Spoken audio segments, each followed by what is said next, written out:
Vamos então começar o 13º capítulo, o Império Romano e seus desvios. Os desvios romanos. Reportando-nos ainda as conquistas romanas, antes da chegada do Senhor para as primeiras florações do cristianismo, devemos lembrar o esforço despendido pelas entidades espirituais, junto das autoridades organizadoras e conservadoras da República, no sentido da República Romana, no sentido de orientar-se a atividade geral para um grande movimento de fraternidade e de união de todos os povos do planeta. O que ele está colocando aqui? Quer dizer, antes da chegada do Senhor para as primeiras florações do cristianismo, devemos lembrar o esforço despendido pelos espíritos, pelos trabalhadores, pelos prepostos de Jesus, pelas hostes espirituais que estavam ali trabalhando para que houvesse uma união. O trabalho de Roma, a função de Roma dominar vários lugares, né? Nós vamos ver que Roma chegou a ter no seu auge 5 milhões, né, de quilômetros quadrados de extensão, foi o maior império sobre a Terra. O propósito, e o propósito continua, não conseguiu ainda, mas o propósito continua. O propósito do plano espiritual é de unificação do planeta, é de sermos todos uma única nação, um único povo, sem fronteiras, com respeito, né, com fraternidade, com amorosidade entre nós. Essa é a ideia do plano espiritual. E para isso que Roma foi constituída, então foi planejado no plano espiritual que Roma unificasse de uma forma geral o planeta, né, os povos da época.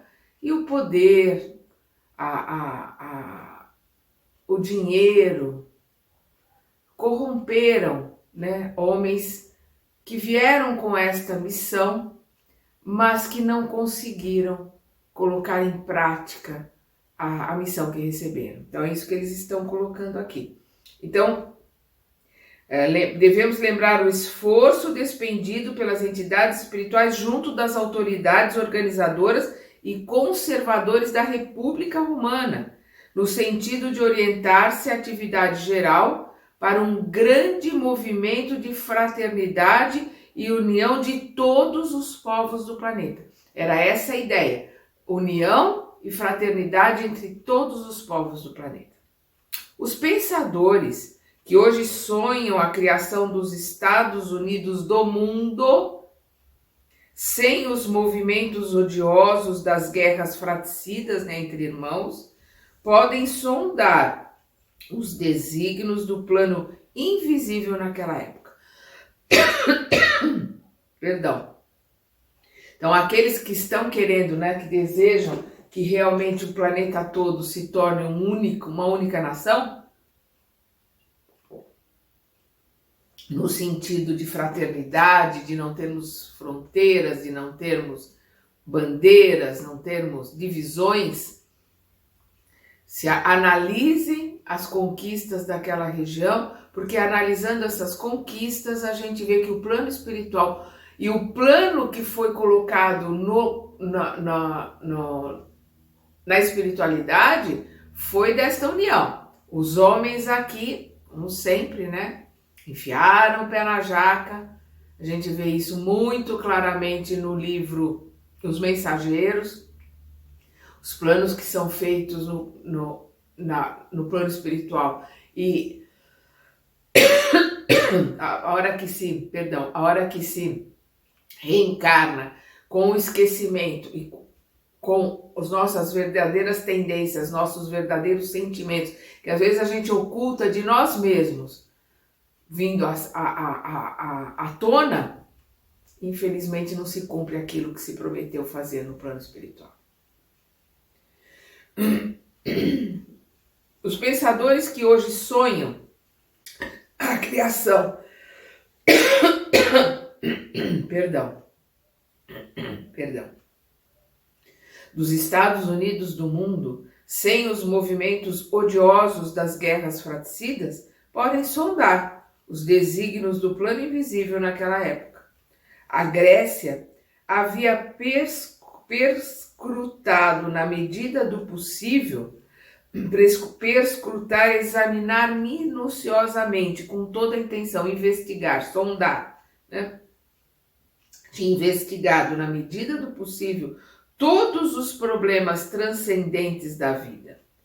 Nas suas lutas expiatórias, né, da Grécia, transferir as suas experiências e conhecimentos para a família romana, porque Roma dominou a Grécia e eles receberam a cultura, né? Os gregos passaram a cultura e a língua também para os romanos. Nas suas lutas expiatórias, né? Por isso que foram dominados pelos romanos, os gregos foram dominados pelos romanos, transferir as suas experiências e conhecimentos para a família romana, então apta para as grandes tarefas do Estado.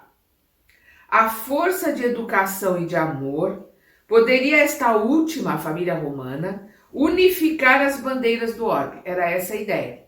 Já tinham as ideias republicanas, né? Já tinha os senadores, o cônsul que era eleito pelos senadores, os senadores que tinham a tribuna da plebe, onde os pobres tinham voz, as leis, né, cíveis e criminais que são conhecidas até hoje, as leis romanas. Então, uma série de coisas, por quê? Porque a ideia era se unificar, né, o planeta e não se ter barreiras. A força de educação e de amor poderia esta última, né, a República Romana, unificar as bandeiras do orbe, criando um novo roteiro, a evolução coletiva e estabelecendo as linhas paralelas do progresso físico e moral da humanidade. Todos os esforços foram despendidos nesse particular, pelos emissários do plano invisível, e a prova desse grandioso projeto de trabalho unitário é que a obra do Império Romano foi das mais primorosas em matéria educativa, com vistas às organizações das nacionalidades modernas.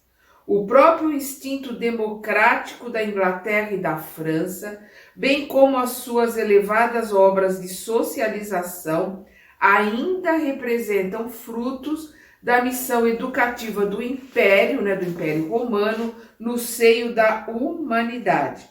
Então nós vamos ver aqui, né, o Emmanuel colocando várias coisas dos romanos, e aí a gente vai estudar um pouco de história. A gente não pode esquecer que quem não leu, leia, há 2000 anos, o Públio Lentulus, como senador, era apaixonado pela história romana.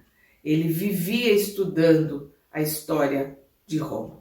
Depois, como Nestório, né, o escravo judeu, ele assombra os romanos com o conhecimento da história romana que ele possuía sem nunca ter ido a Roma, e sendo um judeu.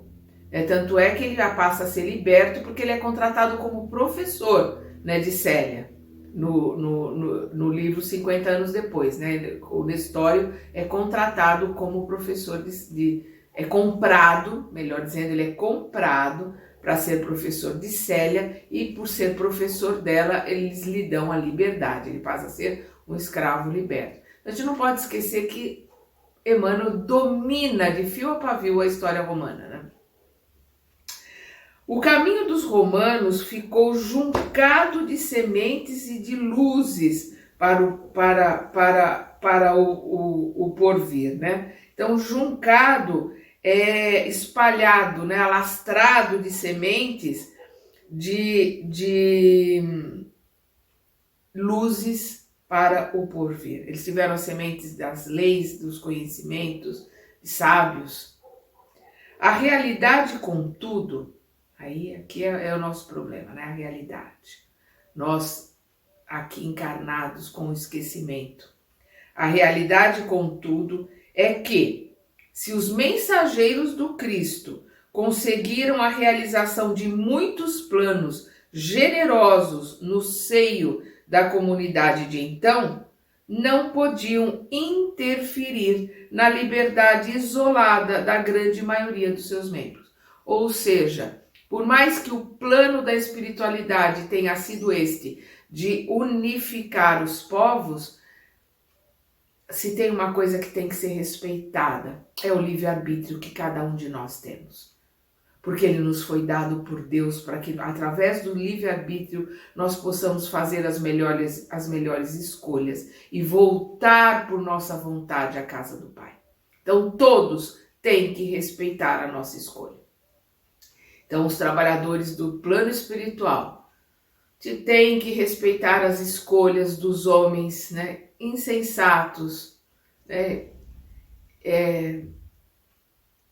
imaturos, que se propõem a fazer um determinado trabalho, mas não conseguem, porque na sua verdade, né, na sua verdadeira tendência, no seu verdadeiro desenvolvimento, eles ainda não estão, nós, né, estou falando como se eu fosse diferente, nós ainda não estamos dentro daquilo que a gente acha que está quando está no plano espiritual e se propõe a fazer determinadas coisas e não consegue, infelizmente. Então vamos ver aqui os abusos da autoridade e do poder.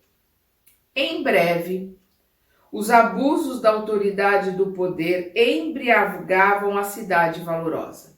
Então ele está colocando aqui o começo de Roma, né? As leis, aqueles primeiros que estiveram ali para trazerem esses conhecimentos e essas leis,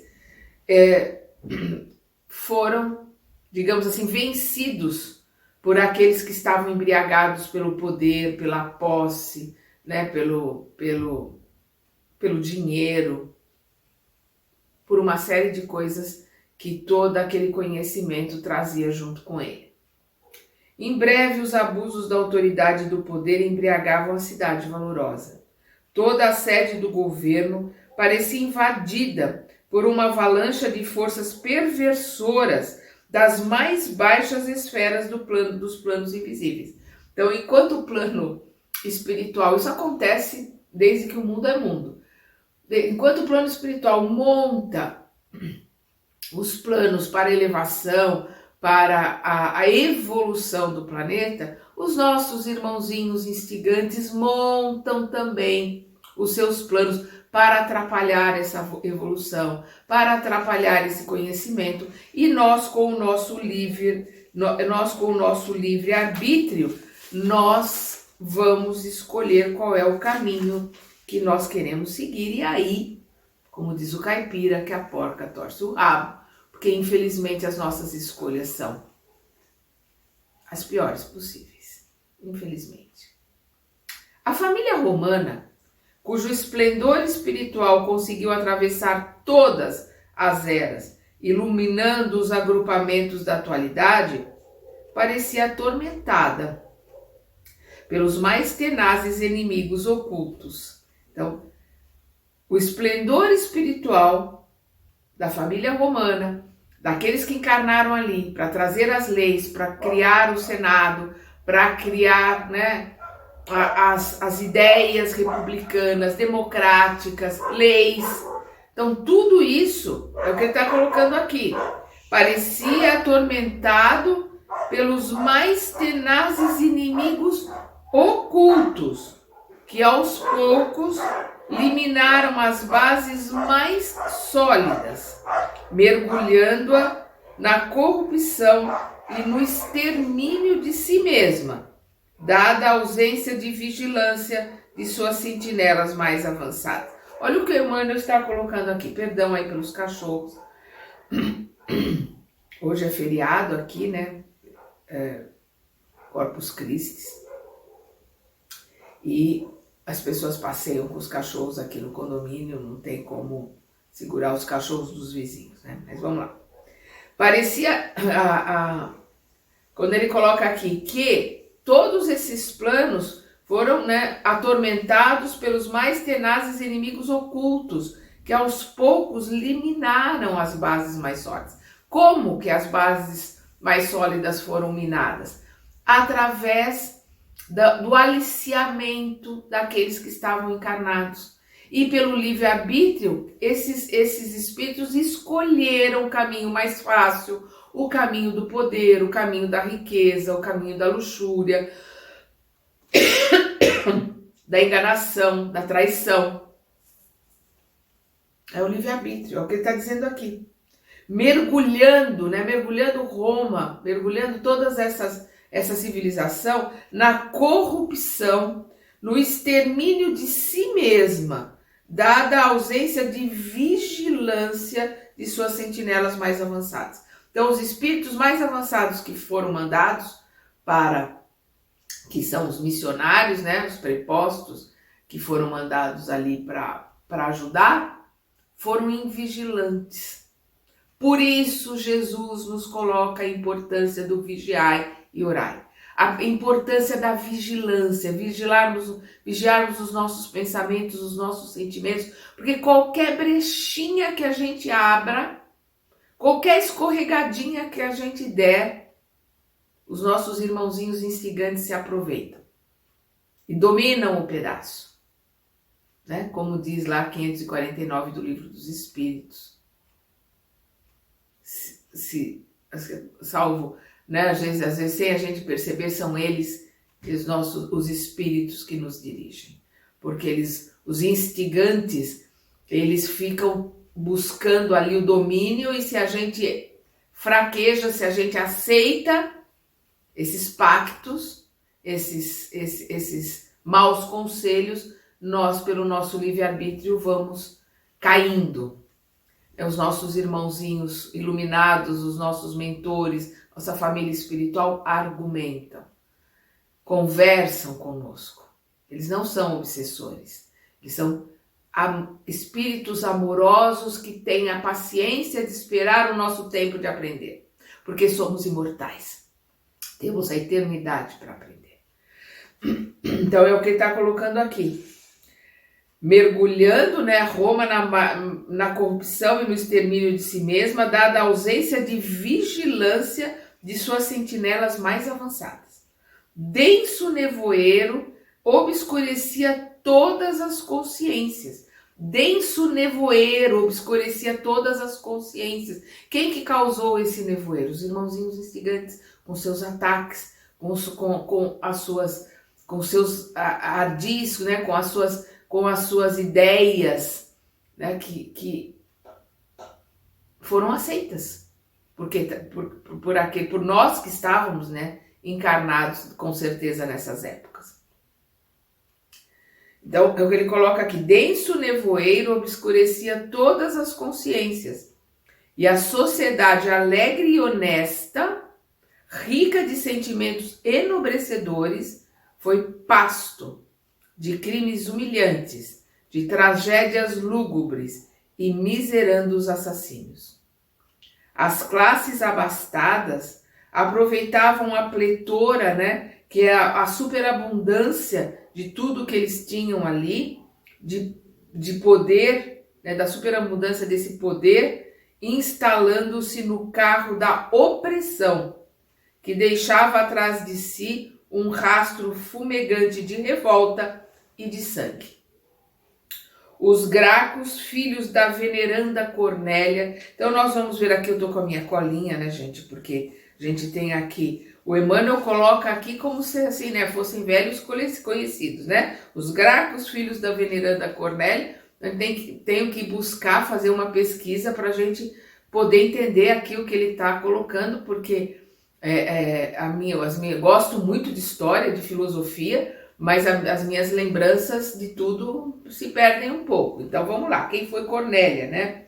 Cornélia Graco, ela nasceu 190 a.C., desencarnou 100 a.C., viveu 90 anos e foi uma mulher muito sábia, foi considerada uma veneranda que transmitiu muitos conhecimentos e foi mãe de Tibério Graco, que foi um dos tribunos da plebe, e Caio Graco, seu irmão. Então, Tibério Graco e Caio Graco, como tribunos da plebe, trouxeram a reforma agrária, não permitindo que ninguém tivesse mais do que mais ou menos 120 hectares de terra para serem cultivadas. E eles criaram também, né, digamos assim, facilidades para os militares, sendo os nobres, aqueles que pagavam pelas guerras, que pagassem também pelos uniformes,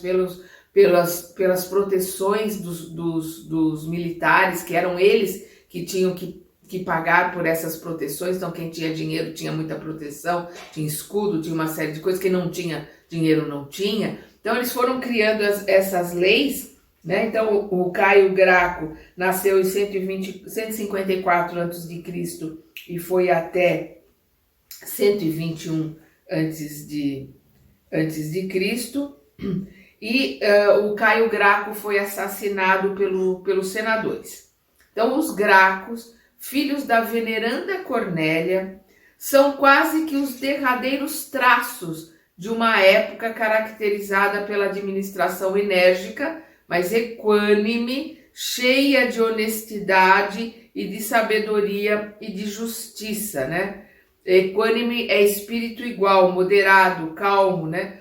Então, Caio Graco e Tibério Graco são as últimas reminiscências dessa democracia, desse governo igualitário, honesto, né, com boas intenções, que terminou ali com a veneranda, né, com a Cornélia, que era mãe dos dois, e os dois são os últimos resquícios disso. Depois deles degringolou tudo.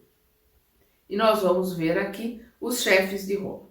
Depois de Caio, assassinado no Aventino, que é uma das 7 colinas onde foi formada Roma, foi assassinado a mando dos senadores, né, por causa dessas reformas, por causa dessa ajuda para que eles estavam trabalhando para que os militares, quando voltassem das guerras, tivessem um pedacinho de terra, ganhassem alguma coisa. Então isso estava incomodando os senadores. Então, depois de Caio assassinado no Aventino, né, que é um dos picos onde Roma foi formada, embora se fizesse supor um suicídio, instala-se definitivamente um regime de quase completa dissolução das grandes conquistas morais realizadas. Então, todas as conquistas morais, todas as conquistas de igualdade, todas as conquistas de leis que houveram até ali, elas começam a se degringolar. Sobe Mário ao poder, né? O jeito do Emmanuel. Sobe Mário, como, né, se fosse o Mário, um conhecido nosso. Então vamos lá, quem é Mário? Caio Mário nasceu 157 a.C. e desencarnou 86 a.C. Foi cônsul, né, no Senado romano, e foi considerado o terceiro fundador de Roma, porque ele foi eleito 7 vezes como cônsul, criou as reformas militares e criou as legiões militares, né? Ampliou muito o território romano. Então, por isso ele é considerado o terceiro fundador de Roma, né? Rômulo e Caio Mário. Sobe Mário ao poder depois das vitórias contra Jugurta. Jugurta era o rei da Numídia, né? E ele foi traído pelo seu sogro, foi entregue aos romanos, né? Ele foi seduzido por Mário, o sogro foi seduzido por Mário, né? E ele foi traído e Mário ganha essa batalha contra Jugurta. Então sobe Mário ao poder depois das vitórias contra Jugurta e contra os germanos, que haviam por sua vez invadido o território das Gálias. Então nós vamos ver aí Mário ampliando bastante os territórios romanos, mas os antagonismos sociais levam Sila ao poder. Quem é Luiz Cornélio? Desculpa, gente. Lúcius, imagina Luiz é francês. Lúcius Cornélio Sila. É um general que foi um dos maiores ditadores que teve em Roma, exerceu o terror, o poder pelo terror. Ele chegou ao ponto de matar, né, no circo romano 4.000 adversários. Olha só isso, 4.000 adversários foram mortos, né, a mando dele nos circos romanos. E ele foi o primeiro a premiar as delações. Todos os delatores eram premiados por ele. A gente fica achando que é uma coisa da atualidade, a delação premiada, não. Ela começa com Sila, né, antes de Cristo, premiando a delação. Ele consegue, em 4 anos, né, o Lúcio Cornélio Sila consegue em 4 anos retomar todos os territórios da Ásia e pacificar a Grécia. Então ele foi um dos maiores ditadores de Roma, né, da grande Roma. Mas os antagonismos sociais levam Sila ao poder, travando-se lutas cruentas, como vésperas escuras de sangrentas derrocadas, né, de perdas sangrentas, de derrocadas, né, de perdas de guerra.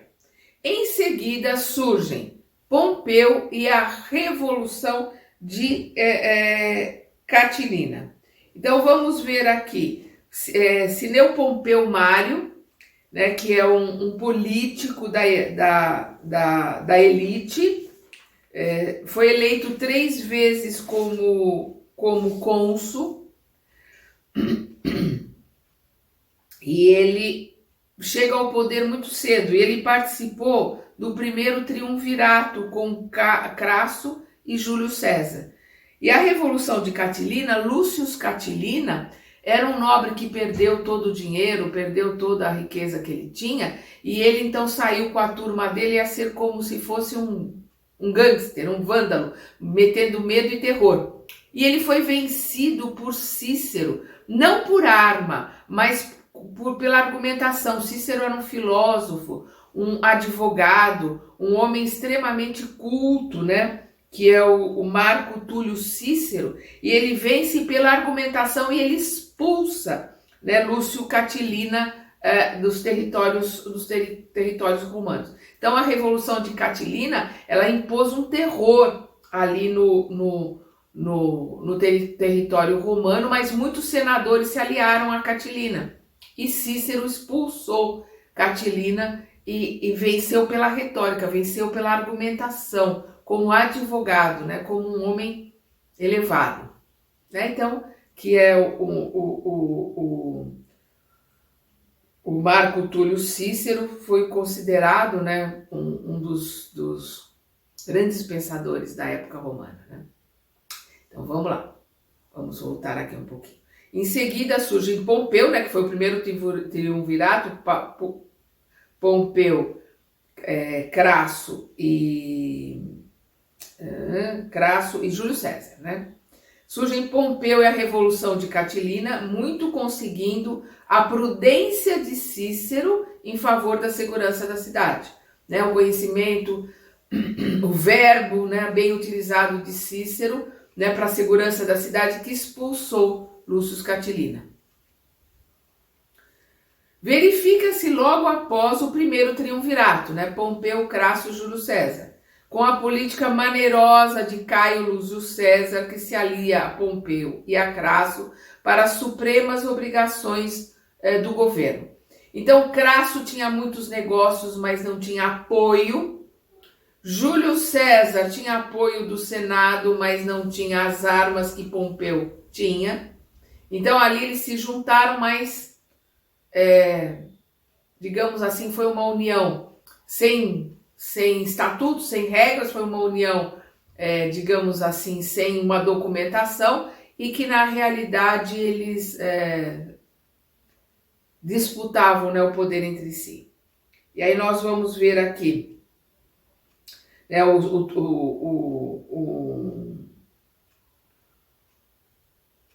esse é o primeiro triunvirato, aí nós vamos ver no segundo triunvirato, que é o filho adotivo de Júlio César, que é o Marco Antônio,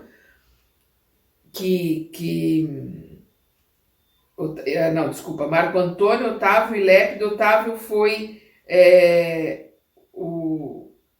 que declarou guerra a Marco Antônio e a Cleópatra e se torna o Augusto, né? Otávio Augusto. Augusto quer dizer venerando. Vamos continuar aqui. E eu vou me acompanhando aqui com a minha colinha. As citações históricas, todavia, desviariam os objetivos do nosso esforço. O que o Emmanuel está colocando aqui? Se ele for citar a história, se ele for falar sobre a história, vai sair, né, do curso aqui, da propósito do livro. Nossa intenção, a intenção dele e dos espíritos trabalhadores junto a esse livro, nossa intenção é mostrar que o determinismo do mundo espiritual era o do amor, da solidariedade e do bem. Essa era o determinismo, essa era a intenção do plano espiritual, espiritualidade maior. Mas os próprios homens, na esfera relativa de suas liberdades, que é o livre-arbítrio que nós temos, mas ele é relativo aqui na Terra, mas temos livre-arbítrio, tanto é que criamos a confusão, a bagunça que a gente tem até hoje. Mas os próprios homens, na esfera relativa de suas liberdades, modificaram esse determinismo superior no curso incessante da civilização. Então, o determinismo superior era de uma união de um povo, de um único planeta, uma irmandade. E as nossas escolhas, o nosso livre-arbítrio modificou isso e transformou nessa bagunça, esse inferno que nós transformamos a Terra. Então, o nosso livre-arbítrio modificou esse determinismo superior no curso incessante da civilização. Os generais romanos podiam conquistar a ferro e fogo, desviando-se dos objetivos mais sagrados dos seus deveres e obrigações, levando aos outros povos pela força das armas os liames que somente deveriam utilizar com a sua cultura. Quer dizer, liames é de qualquer coisa que ata, né, que prende, que eles deveriam trazer para a sua cultura. Eles levaram, né, para todos os povos essas prisões, né, essas ataduras, no sentido de prender. Então, pela força das armas, levando aos outros povos, pela força das armas, os liames que somente deveriam utilizar com a sua cultura e experiência da vida. Eles deveriam utilizar para esses povos que eles foram dominando a cultura que foi colocada para eles pelo plano superior, né? As experiências que eles tinham, mas não, eles foram levando pelo fogo, pela dor, pelas armas, pelo sofrimento, pelos abusos, eles foram levando a ferro e fogo esse domínio para os outros povos. Mas seus atos originaram os mais amargos frutos de provação e sofrimento para a humanidade terrestre, que nós temos até hoje, né? Nós estamos espiando até hoje essa insanidade do Império Romano sobre os outros povos. Então, mas seus atos originaram os mais amargos frutos de provação e sofrimento para a humanidade terrestre. E é por isso que, em sua quase totalidade, entraram no plano espiritual, seguidos de perto pelas suas numerosas vítimas, entre as vozes desesperadas das mais acerbas acusações. Você imagina aquele Silo, né, que a gente viu aqui, né, Lúcio Cornélio Sila, que mandou matar mais de 4.000 dos seus adversários.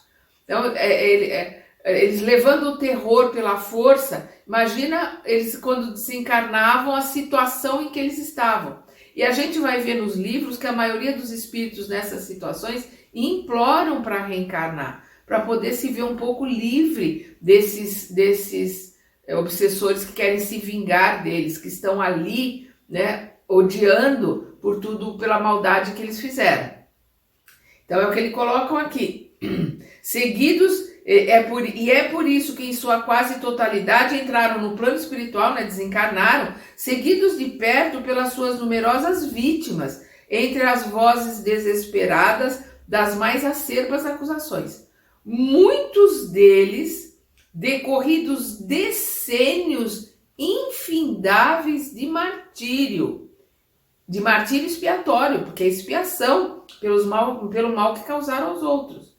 Podiam ser vistos sem as suas armaduras elegantes, quer dizer, reencarnados aqui na Terra, sem as armaduras elegantes, arrastando-se como vermes ao longo das margens do Tibre. O Tibre é um rio que atravessa a Toscana.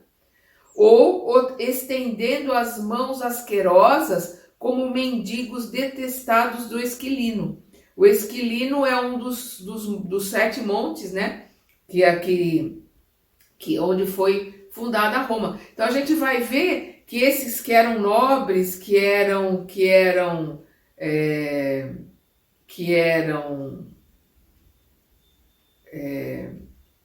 soldados, eles foram depois reencarnando em situações muito difíceis, mas, digamos assim, preferíveis à situação difícil que eles estavam no plano espiritual. Deus é misericordioso com a lei da reencarnação. Porque no plano espiritual estava numa situação tão miserável, ali com todos aqueles milhões de obsessores querendo se vingar de tudo que eles fizeram, que mesmo como mendigos, mesmo sofrendo como vermes se arrastando pela terra, estavam melhor do que naquela situação que eles mesmos se colocaram pelo seu livre-arbítrio. Então nós vamos ver aqui o segundo, nós vamos falar agora aqui no nosso próximo capítulo, né? O segundo triunvirato, que foi formado por Marco Antônio, Otávio e Lépido. O Otávio foi transformado em imperador porque em 31 antes de Cristo ele decreta a guerra, ele luta contra Marco Antônio, que ele coloca que Marco Antônio é um traidor de Roma, e Cleópatra, né? E ele vence essa guerra. E aí ele é proclamado, Otávio Augusto é proclamado, Caio Otávio é proclamado imperador e é chamado de Augusto. Augusto quer dizer venerando. E ele fica 41 anos no governo, que é um longo período de estabilidade, de tranquilidade. Não de paz totalmente, mas de prosperidade e de alguma paz. Por que o período de Augusto ele vem com esse período de paz, de prosperidade, de uma certa tranquilidade? Porque é no período de Augusto que nós vamos ver aqui a chegada do Cristo, porque nós vamos ver que esse momento de Augusto, que inclusive é chamado de Pax Augusta, né, que é um período de paz e de prosperidade, tanto é que o mês de agosto foi nomeado agosto em homenagem a Augusto, né, ao Caio Otávio, o Augusto, né, o venerando, e por isso o mês de agosto. Nós já estamos muito em cima aqui para começarmos o século de Augusto. Vamos começar um pouquinho só, né? Vamos começar aqui o século de Augusto, só o começo, depois a gente continua no nosso próximo estudo. O século de Augusto. Terminados os triunviratos, né? Que nós vemos aqui, que termina com o Caio Otávio vencendo, né, o Marco Antônio e o Lépido desaparecendo da história. Então, terminado aqui os triunviratos, eis que ia cumprir-se a missão do Cristo. Depois de instalados os primeiros césares do Império Romano. Então, o primeiro é Caio Otávio, que é o Augusto, que é o primeiro César, né, o primeiro desses imperadores, desses Augustos, né, desses venerandos, e nós já estamos aí nos aproximando, já está chegando a chegada do Cristo, nós já estamos ali, né, com a espiritualidade maior preparando todo o terreno. Eles estão preparando muito tempo antes, mas nós já estamos próximos do nascimento do Cristo. A aproximação e a presença consoladora do Divino Mestre no mundo era motivo para que todos os corações experimentassem uma vida nova. Então, por isso esse período de paz, de prosperidade, né, de arte, de filosofia, de cultura, né, é um período muito, digamos, próspero em todos os sentidos em Roma. Então, a aproximação e a presença consoladora do Divino Mestre no mundo era motivo para que todos os corações experimentassem uma vida nova, ainda que ignorassem a fonte divina daquelas vibrações confortadoras. Então, eles não sabiam que todas aquelas vibrações que geraram todo aquele sentimento de paz, todos aqueles pensamentos filosóficos, toda aquela cultura, nós vamos ver Mecenas, né? Que depois o nome dele é utilizado como protetor das artes, Mecenas protegendo Virgílio, protegendo Horácio, que são poetas, filósofos, né? Então nós vamos ver um período áureo ali de Roma. E eles ignoravam que essas vibrações confortadoras eram da aproximação, né? Do Cristo planetário estar próximo ali do planeta, já pronto para a reencarnação. Em vista disso, o governo de Augusto decorreu em grande tranquilidade para Roma e para o resto das sociedades organizadas do planeta. Realizam-se gigantescos esforços edificadores ou reconstrutivos. Belos monumentos são erigidos. O espírito artístico e filantrópico de Atenas revive na pessoa de Mecenas, Caio Cínio Mecenas. Ele nasceu 68 a.C., desencarnou 8 a.C., né, no ano 8 a.C. Ele era conselheiro de Augusto, né, e foi patrocinador da arte, tanto hoje que hoje a palavra mecenas quer dizer aquele que ajuda, que patrocina, né, intelectuais, artistas. O nome dele foi usado de nome próprio para se colocar como um adjetivo para aqueles que são patrocinadores das artes. Então, o espírito artístico e filantrópico de Atenas revive na pessoa de Mecenas, confidente do imperador, cuja generosidade dispensa a mais carinhosa atenção às inteligências estudiosas e superiores da época, quais Horácio, como eu coloquei, quinto Horácio Flaco, 65 a.C. a 8 a.C., que foi poeta, filósofo, né? Protegido de Mecenas, e Virgílio, Públio Virgílio Maro, que de 70 a.C. a 19 a.C.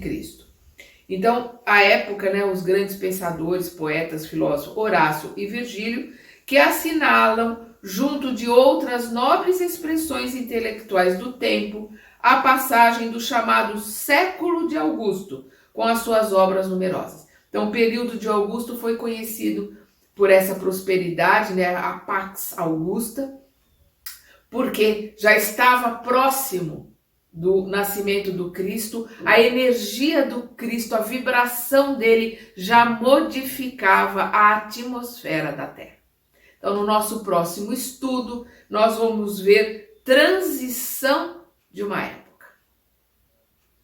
Até lá!